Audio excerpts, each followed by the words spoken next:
So the GDPR is the new data protection law that we have in force in the UK, which has replaced the regime that we've had in force up to date under the Data Protection Act 1998.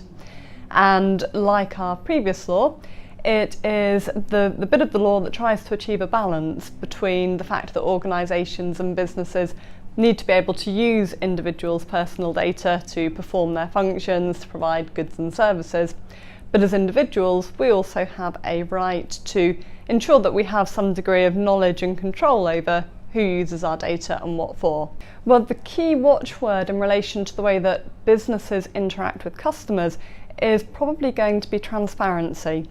So when a business collects information about an individual under the GDPR, they will be required to provide them with information to make sure that the individual knows what data they've collected, what they're going to use it for and why, and who they might share it with.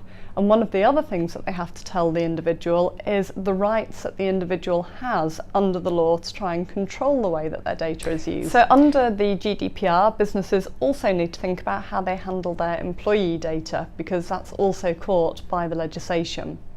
So there are a couple of particular things that they should be mindful of. The first is probably to make sure that they have a specific employee privacy notice.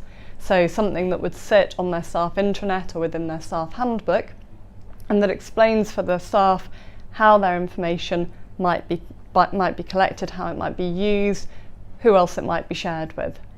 A second thing that they probably need to think about is the obligations around data protection by design. So this is a term that means that when a business is introducing any new service or procedure, it's thinking about data protection from the ground up. I think the biggest blind spot that businesses have seen is the one that as individual consumers we are seeing a lot of at the moment, and that's to do with this consent issue for marketing.